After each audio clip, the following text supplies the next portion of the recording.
पंच ये चाष्टांग महानिमित्त कुशला चाष्टौ वियच्चारिणः पंच ज्ञान धरास्त्रयोऽपि बलिनो ये बुद्धि रिद्धीश्वराः सप्तैते शकलार्चिता मुनिवराः कुर्वन्तु ते मङ्गलम् कुर्वन्तु मे मङ्गलं कुर्वन्तु नः मंगलम। सप्तऋषि मुनियों की 64 निधिधारी मुनीश्वरों की 3 कमला कोटि मुनिराजों की साक्षात विराजमान निराकुर सागर महाराज की, साक्षात विराजमान अजय सागर महाराज की, समस्त मुनि संघ की जयकारा गुरुदेव का। जिन्होंने अपना मंगल कर लिया है, जो मंगल के रास्ते पर है और जो मम यानी अहंकार को गला रहे हैं, पापों को दूर कर रहे हैं, ऐसे और कौन से व्यक्ति हैं जिनसे हम प्रार्थना करें? और प्रार्थना करनी नहीं है, जैसे पेड़ के नीचे आते ही छाया मिल जाती है, वैसे ही हम यदि रिद्धिधारी मुनियों के समीप जाते हैं तो अपने आप ही हमें शांति का अनुभव होता और हमें ऐसा लगता है कि भगवान इस दुनिया में आप तो मोक्ष चले गए हो, लेकिन इसी दुनिया में जल से भिन्न कमल जैसा रह के जो हमें बता रहे हैं, जिनकी मुद्रा देख के हमें साक्षात इस संसार में असारता का भान होता है, ऐसे मुनियों के चरणों में बारंबार नमोस्तु। आज हमें उन्हीं सप्तऋषि अर्थात 7 जो रिद्धिधारी मुनिराज हैं, जिनको विस्तार से कहो तो 64 रिद्धियां हो जाती हैं, पढ़ना है। देखो क्या लिखा है, ये सर्व औषधि कितने हैं? पीछे लिखा है 5 प्रकार के औषधि वाले हमारे पास मुनि हैं, जिनको हम 5 औषधि वाले मुनि कहते हैं। कौन कौन से हैं? सबसे पहला आमर्ष, दूसरा खेलो सही, तीसरा जल्लो सही, चौथा बिट्टो सही और 5वां सब्बो सही। कितने हैं? 5। सबसे पहला आमर्ष। आमर्ष यानी स्पर्श। यदि कहीं से कोई वायु आए और महाराज जी के शरीर को स्पर्श करके उस व्यक्ति को छू जाती है तो उसका रोग और तकलीफ दूर हो जाती है।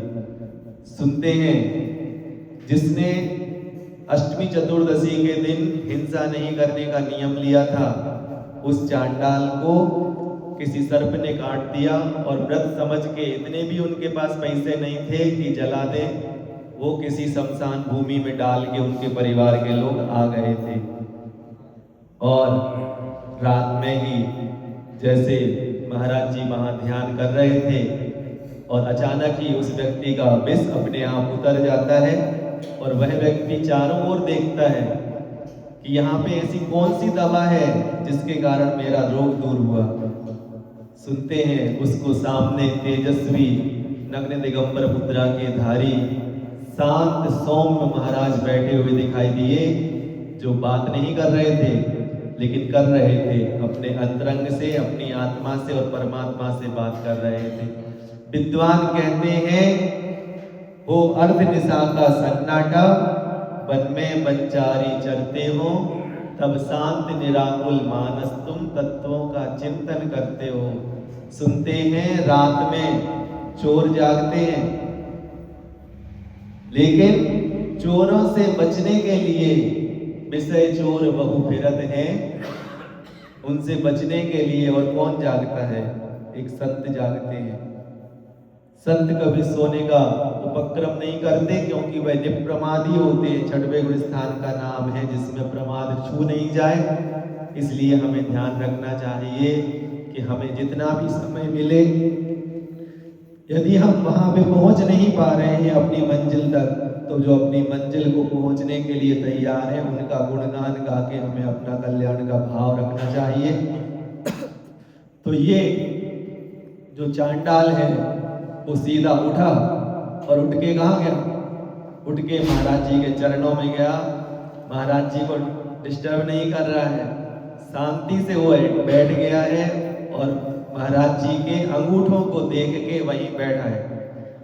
क्योंकि महाराजों का अभिषेक सिर से नहीं किया जाता, भगवान का अभिषेक सिर से करते हैं, लेकिन महाराज जी के अपन चरणों तक चाहते हैं, क्योंकि चरण आचरण का प्रतीक है। विद्यासागर महाराज जी कहते थे, सुनो, एक मेज पर एक प्लेट रखी हुई है तस्तरी, और उसमें एक रसगुल्ला रखा हुआ है, कागज की प्लेट है, और रसगुल्ला क्या है? अनमोल है। कागज की प्लेट अनमोल नहीं है, लेकिन कागज भी कहाँ रखा हुआ है? मेज पर। कब तक? जब तक उस कागज की प्लेट पे रसगुल्ला है। रसगुल्ला जैसे ही अलग किया जाएगा और उस कागज को, प्लेट को अपन मेज पे रखेंगे कि डस्टबिन में छोड़ देंगे, कचरे के डिब्बे में डाल देते हैं, बिल्कुल उसी तरीके से चाहे कोई वृद्धि हो, चाहे कोई महावृद्धि हो, यदि उसके अंदर मूल गुण, अपने आवश्यक जो गुण है, 60 आवश्यक है, वो है उसके पास है, तो उसकी पूजा है। अर्थात पूजा शरीर की नहीं है, कागज की नहीं है, किसकी है? रसगुल्ले की है, गुणों की है, कीमती चीजों की है। तो जिनने ऐसे गुणों को अपने पास सहेज के रखा है, उन महाराज जी के चरण पूज्य हैं, इसलिए हम उनके चरणों का अभिषेक करते हैं। और वह भी चरणों से दृष्टि टिका के बैठ गया और खूब आनंदित हो रहा है कि मैं आज धन्य भाग हूँ, मुझे ऐसे संतों के दर्शन हो रहे। और जब सुबह का पो फटती है, ब्रह्म मुहूर्त है, महाराज जी ध्यान में है, महाराज जी ने अपनी जैसे ही आंखें खोली तो सामने एक व्यक्ति दिखाई दिया, और वो व्यक्ति कहता है, भगवान, आपके कारण मैं सुरक्षित अपने प्राणों को बचा पाया हूं। उन्होंने कहा, नहीं, तुम अपने पुण्य से बचे होगे। किसी व्यक्ति का पुण्य होता है तो सामने वाला व्यक्ति निमित्त बन जाता है, किसी व्यक्ति का पाप कर्म होता है तो सामने वाला व्यक्ति निमित्त बन जाता है। हमें जैन दर्शन का यह सिद्धांत बहुत अच्छे से समझना है। ना हमें किसी से राग करना है, ना हमें किसी से द्वेष करना है, क्योंकि यदि महाराज जी ये समझ लेते कि मैंने तुम्हें ठीक किया है, ऐसे एक महाराज जी अपने यहाँ और हैं जिनको हाथी की पर्याय मिली। सुनते हैं, एक मृदुमती नाम के महाराज जी हैं। 4 महीने साधना करने के लिए कोई महाराज जी बड़ी तपस्या करके चले गए, और तुरंत ही एक दूसरे महाराज जी बिहार करके वहां बैठ गए, और सारे लोग आके कह रहे हैं, धन्य हैं आप, आपने 4 महीने तपस्या की। और महाराज जी कुछ कह नहीं रहे हैं, मन में उनको लग रहा है कि ये लोग मुझे दूसरा महाराज जी समझ के पूज रहे हैं। और सुनते हैं, जिसको अपनी नाक की चिंता रहती है, उसकी अगले जन्म में बड़ी सूंड जैसी नाक हो जाती है और लटकती रहती है। लेकिन एक महाराज ये हैं जो सौम्य मुद्रा के धारी हैं। और तब उसको लगा, अच्छे लोग जो रहते हैं वह अच्छे क्षणों को कभी भूले नहीं, इसलिए उसको अनमोल बना लेते हैं, कोई नियम संकल्प लेकर के। शांति सागर महाराज जी जैसे शिखर जी जाते हैं, और शिखर जी से जैसे ही लौटते हैं तो उनका मन करता है, अब मैं दूसरी बार खाना नहीं खाऊंगा, एक बार ही भोजन कर लूंगा। इस प्रकार से वो यादगार बनाते हैं अपने उन क्षणों को, क्योंकि मुझे याद आता रहे। इसी प्रकार से उस व्यक्ति ने भी उन महाराज जी के दर्शन को यादगार बनाने के लिए कहा कि भगवान, मुझे कोई अच्छा सा व्रत दीजिए जिससे मेरे आत्मा का कल्याण हो। महाराज ने कहा, सुनो, सबसे पहला पाप है हिंसा। वो कहने लगा, महाराज जी, मेरा तो हिंसा का व्यापार ही है, मैं चांडाल हूँ, मुझे राजा जब भी कहता है मुझे फांसी देनी पड़ती है और मुझे हिंसा करनी पड़ती है। उसने कहा, सुनो, एक काम कर सकते हो, अपने जीवन में पर्व आते हैं। पर्व क्या कहलाते हैं? पर्व यानी रहती है गांठें। जैसे कोई बांस रहता है, बांस में बीच बीच में गांठें आती हैं, और बांस इतना पतला रहता है, इतना चिकना रहता है कि उसमें कोई व्यक्ति चढ़े तो खिसक जाए। हमारे यहाँ जब रंग पंचमी रहती है, उस रंग पंचमी के समय एक बहुत लंबा लकड़ी को खूब तेल पिलाते हैं और तेल पिला के इतना चिकना कर देते हैं, शाम को उसमें गुड़ की परिया होती है ना, गुड़ होता है जो, उसकी परिया बांध देते हैं और शाम को लोग झुंड के झुंड बना के एक के कंधे पे एक चढ़ के उस पे चढ़ते हैं और पूरी रात उन पे पानी फेंका जाता, रंग फेंका जाता, उनको विस्मित किया जाता है कि आप इसको तोड़ नहीं पाए। लेकिन बहुत देर बाद जब सुबह सुबह होने लगती है, तब वो गुड़ की जो परिया है उसको कोई व्यक्ति तोड़ के लेके आ पाता है, जब पूरा तेल सूख जाता है, और उसको उस वर्ष का विजेता माना जाता है। इसका मतलब ये है बांस चिकना है, लेकिन उसी बांस को यदि हम उसके पोर जो रहते हैं, पर्व कहलाते हैं, उन पे अंगूठा रख रख के, एक नटनी रहती है, नटनी यानी साधारण सी बच्ची, दुबली पतली बच्ची, वह बच्ची उस पे पैर रखते रखते चढ़ जाती है। महाराज जी ने कहा इसी प्रकार से हमारे जीवन में हर महीने में 2 पर्व आते हैं। कौन कौन से? एक अष्टमी, एक चतुर्दशी। और कितने हो जाते हैं वो? 2 हो जाते हैं। 15 दिन में 2 आके कितने हो जाते हैं? 4 हो जाते हैं। इन्हीं 4 पर्वों के दिन हमें, यदि हम मुनि महाराज नहीं बन पाए हैं, साधक नहीं बन पाए हैं, तो कोई दिक्कत नहीं। हमें इन दिनों में मुनियों जैसी चर्या करनी चाहिए, सात्विक जीवन जीना चाहिए, और हमें इंतजार करना चाहिए कि भगवान हमारे कब पुण्य कर्म का उदय आए कि मैं इस घर के जंजाल से छूट के अपने परिणामों को सहज रख सकूं। इस प्रकार से जैसे रविवार का दिन छुट्टी का रहता है, वही प्रक्रिया अपने यहाँ है कि हम जब अष्टमी और चतुर्दशी आती है उसको हम पर्व मानते हैं। और महाराज जी ने कहा बेटा सुनो, एक काम तो तुम कर सकते हो। उसने कहा क्या? तुम अष्टमी और चतुर्दशी के दिन हिंसा नहीं करना।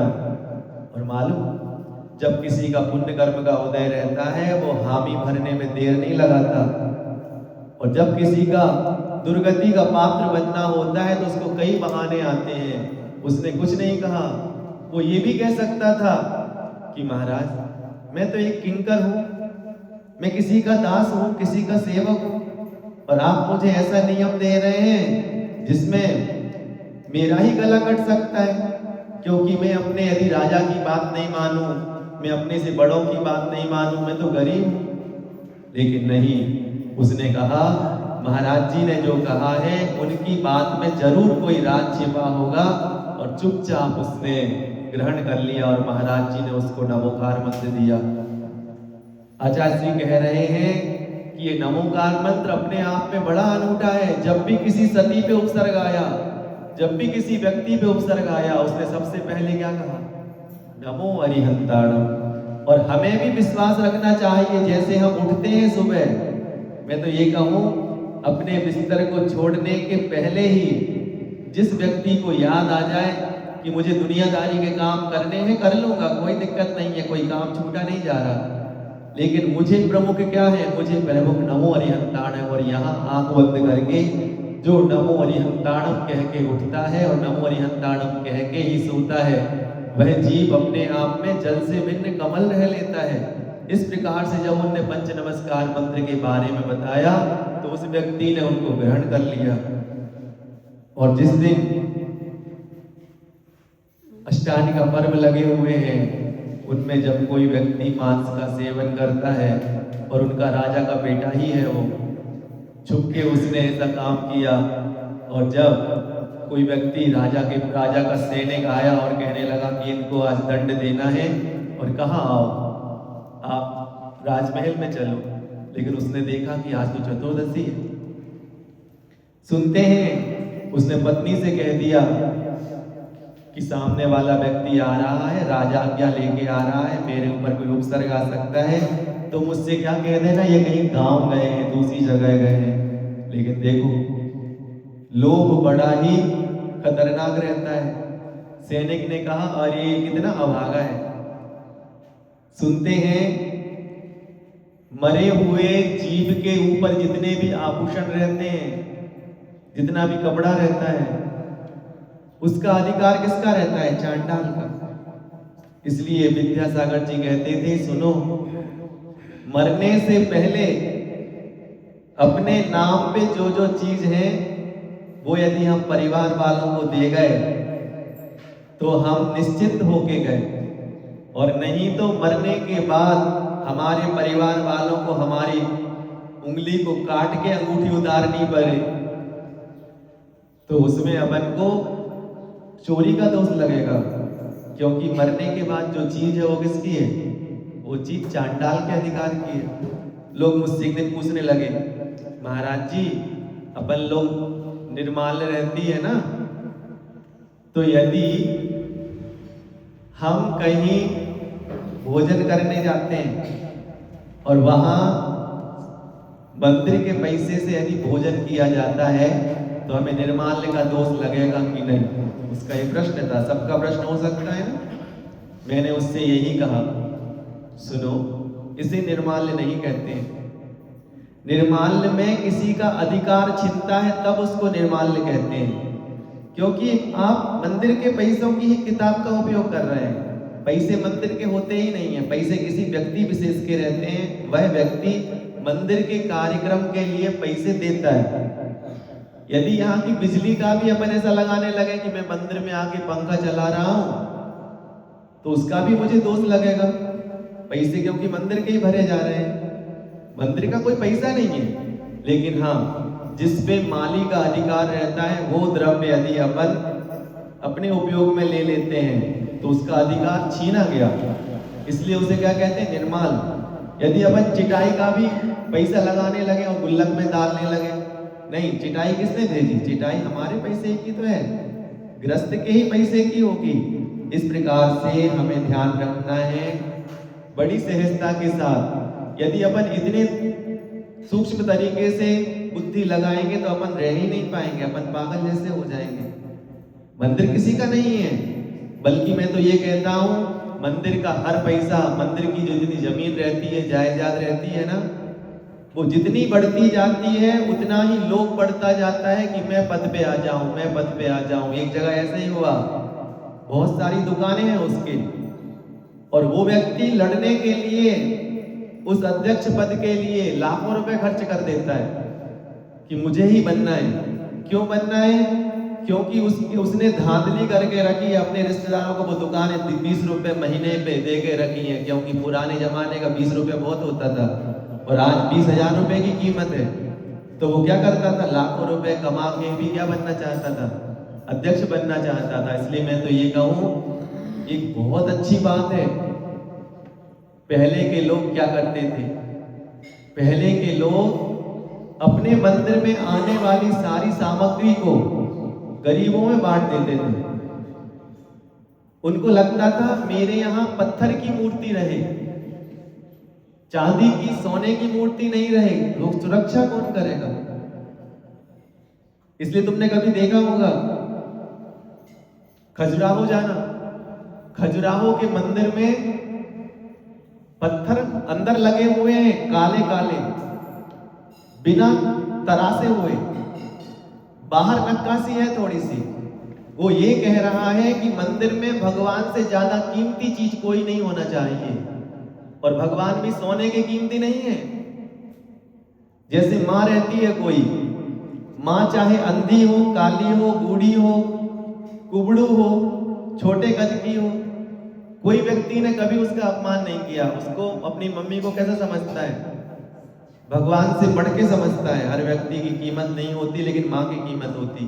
उसी प्रकार से कभी तुमने देखा होगा जमीन के अंदर से सोने की मूर्ति नहीं निकली होगी, न चांदी की निकली होगी। तो हमारे पूर्वज हमसे ज्यादा धार्मिक थे कि हम ज्यादा धार्मिक हैं? हम अहंकारी हैं। हमने सोने और चांदी का मोल मिट्टी कर दिया, और हम ऐसी मूर्तियां यदि सोने चांदी की रखते रहेंगे तो सोने चांदी की कीमत बहुत बढ़ जाएगी। इसलिए मंदिर में कोई भी चीज यदि आप ये समझ लो नई लेके आए हो कल परसों वो अभिषेक करने के लिए, तो पुरानी का क्या करोगे? पुरानी को बेचना चाहिए।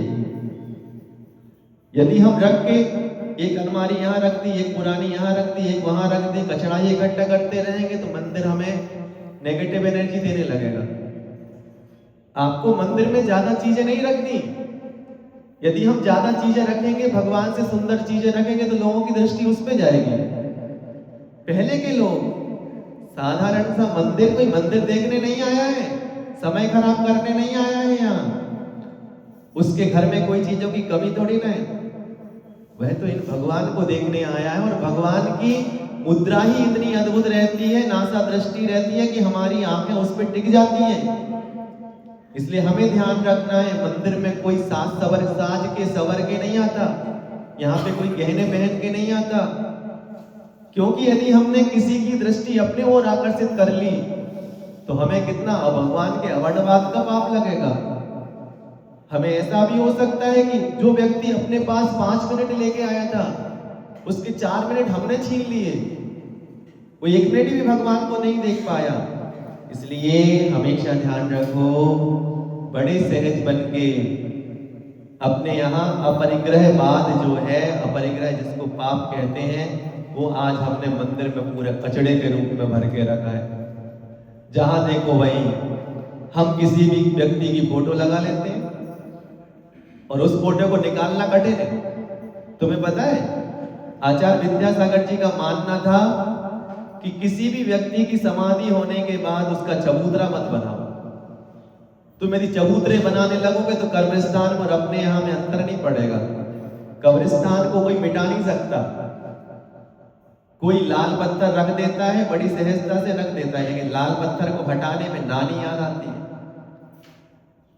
लेकिन हटाने वाला व्यक्ति यदि कलेक्टर है, वो कह देता सबको अलग कर दो। कलेक्टर का कुछ नहीं होना, कुछ नहीं है कहीं से कहीं तक, लेकिन मन की फितूरी ऐसी रहती है। इसलिए संभलो, सहजता का काम लो। अपने यहाँ रिसाइकल भी होता है। रिसाइकल यानी जो किताबें जीर्ण शीर्ण हो जाती हैं, पुरानी हो जाती हैं। कोई ब्रह्मचारी लोग ऐसे रहते हैं जिनके यहाँ उन पुस्तक को गला के फिर से पुस्तक बनाई जाती है। आप अपने घर के जो भी चीज उसमें जीव हो जाते हैं। आपको पता है, मुंबई में जो मंजिल बनाई जाती है उसको बताया जाता है कि 25 साल 20 साल के पहले आपको इस मंजिल को गिरा के नई मंजिल बनानी है। यदि वो मंजिल गिर गई, किसी व्यक्ति की जान ले गई, तो इसका जिम्मेवार कौन होगा? इसी प्रकार से हमें समझना है, हर चीजों का एक उम्र रहती है। उस उम्र के बाद उसमें जीव राशि ज्यादा हो जाती है। और हम अहिंसक हैं। अहिंसक का मतलब ये नहीं है कि हम हिंसा नहीं करते। जहां पे ज्यादा हिंसा होती है वहां पे हम कम हिंसा वाला साधन अपनाते हैं। उसी का नाम क्या है? अहिंसा।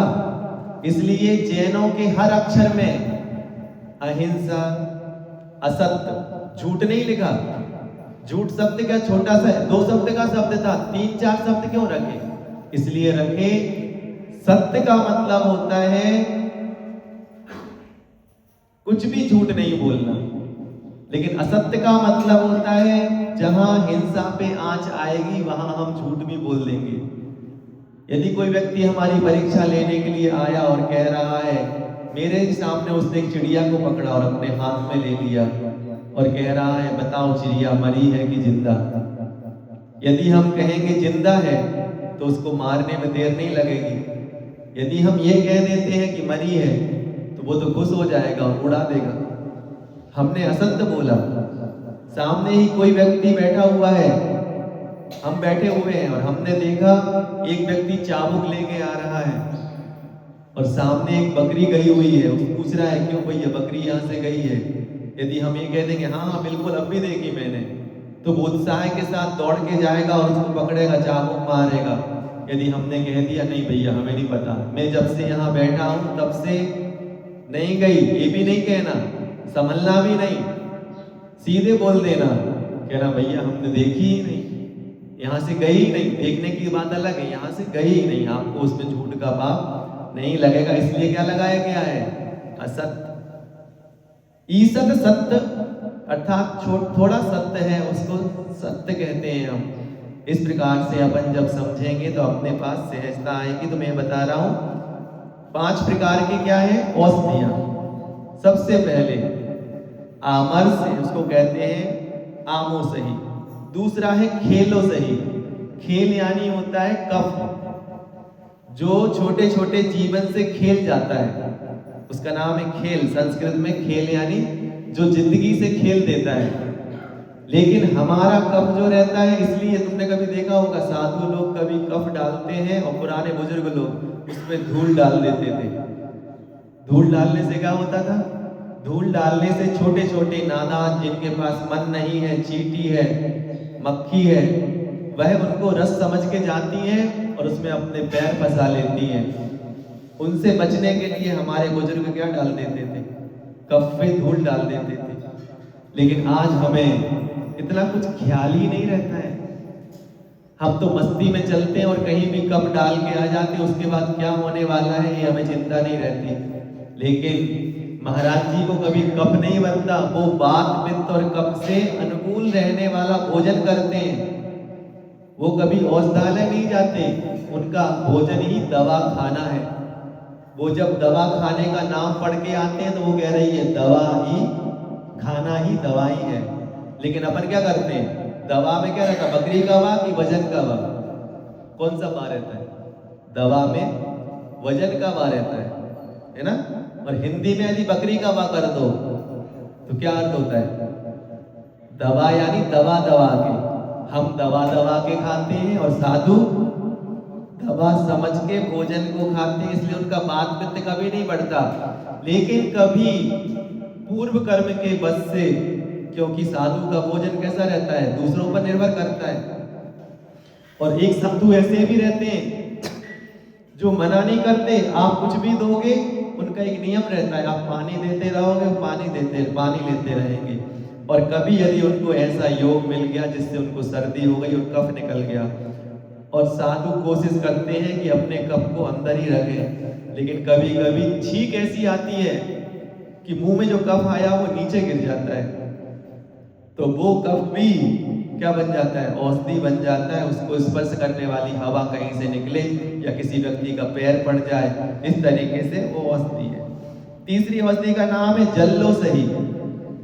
महाराज जी गर्मी के समय में ही क्या 12 महीने ही, जैसे दूसरे संत नदी में कई बार नहाने जाते हैं गर्मी से पीड़ित होकर के, उनका मन नहीं करता और उनके शरीर पे क्या चिपक जाती है? धूल चिपक जाती है। उस धूल को कहते हैं जल। जल यानी पसीने के कारण जो धूल चिपकी हुई है, और उस जो धूल से स्पर्शित कोई वायु निकल जाए तो उसको कहते हैं जल्लोषधि। अब आता है पिट्टोषधि। पिट्ठ यानी होता है मल। भगवान ऐसे रहते हैं जिनके शरीर में भोजन करते ही उनका सारा का सारा जो भोजन है वो कपूर जैसा उड़ जाता। हो सकता है? हो सकता है।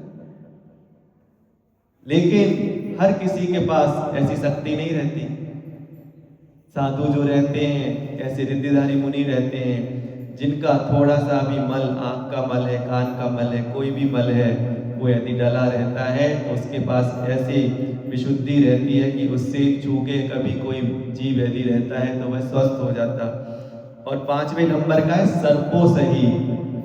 सर्पो सही यानी कोई भी चीज हो, महाराज जी ने छोटी सी मन की बात कह दी, कोई बात कह दी, वो भी सामने वाले को असर कर जाती है। कभी आपने देखा होगा विद्यासागर महाराज जी थे, उनके पास जाके कोई बात कह दो कि मुझे ये तकलीफ है, और उनको वचन सिद्धि होती थी, वो कहते थे सब ठीक हो जाएगा। और मैं ये बताऊं, जैसे विद्यासागर जी कहते थे ऐसे हम भी कहते हैं।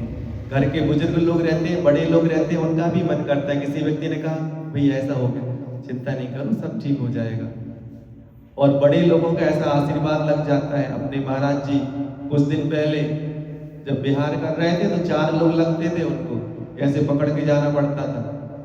हम लोग जब अक्षय सागर जी के पास थे तब उनने बना के वीडियो बना के फोटो बना के भेजा।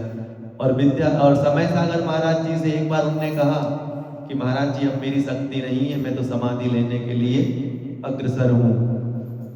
और उस दिन समय सागर जी ने इनको ऐसा आशीर्वाद दिया कि अब ये उछलते रहते हैं और कहते हैं मुझे समय सागर जी का आशीर्वाद लग गया।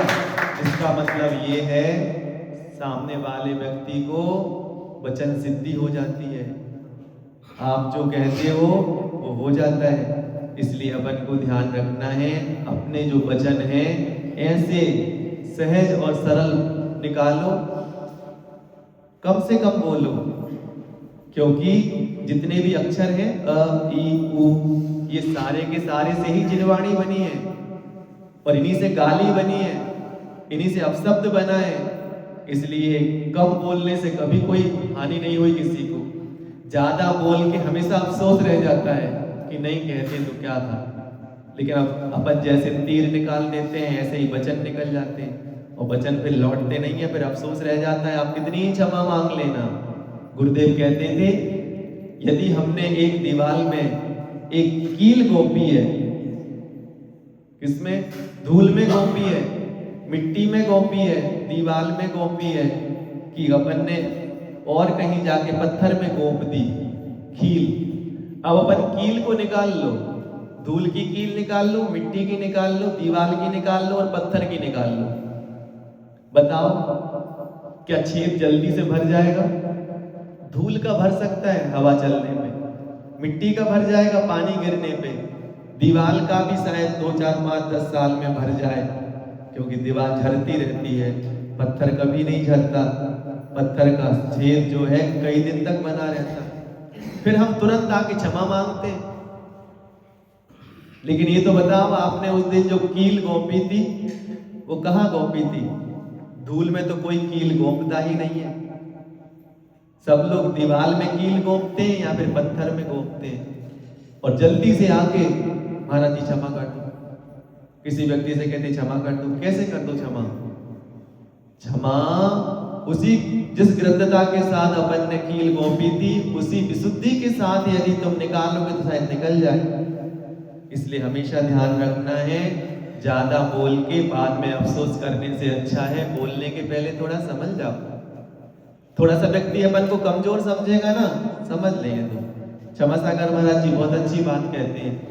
लोग मुझसे कहते हैं कि तुम किसी को एक की दो क्यों नहीं सुनाते हो, और दो नहीं सुनाते हो तो कमजोर लोग हैं ये।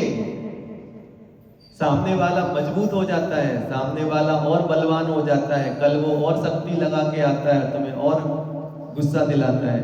उनने कहा सुनो, यदि एक की दो नहीं सुनाने वाला कमजोर है तो मैं कमजोर हूं। मुझे कर्मों ने इतना जकड़ लिया है कि मैं कमजोर हो गया हूं, और लेकिन मुझे इस बार किसी से कुछ नहीं कहना, इस बार मुझे कर्मों का बंधन छुड़ाना है, इसलिए मैंने मौन धारण किया है। मुझे सबको जवाब देते नहीं बनता। जवाब देना कठिन है, बहुत बुद्धि लगानी पड़ती। और साधारण तरीके से किसी की बात सुन लो, ठीक है भैया तुमने जीत गए, हम हारे। क्योंकि जब अपने लोग दुनिया में रहते हैं उनसे जीत के हार मिलती है और हार के जीत मिलती है। ऐसी भावना के साथ आज अपन रिद्धिधारी मुनियों के बारे में समझ रहे थे। ऐसे 64 रिद्धियां हैं, अपन धीरे धीरे करके समझेंगे। आज इतना ही। सरस्वती मंत्र का मैं जाप करता हूँ, आप हाथ जोड़ के सहजता से ओम ह्रीं अर्हन् मुख कमल वासिनी पापात्मक्षयं करी श्रुत ज्ञान ज्वाला सहस्र प्रज्वलिते सरस्वती मत पापम हना हना दह दह छाम छीं छूं छां छः क्षीरवर्धवले अमृत संभवे ओम फट् स्वाहा मामा सन्निधि करणे मामा सन्निधि करणे मामा सन्निधि करणे। ये द्वादश सांगिक वाणी माँ हुई सारी गलतियां क्षम हो, ऐसी भावना से 9 बार नमो।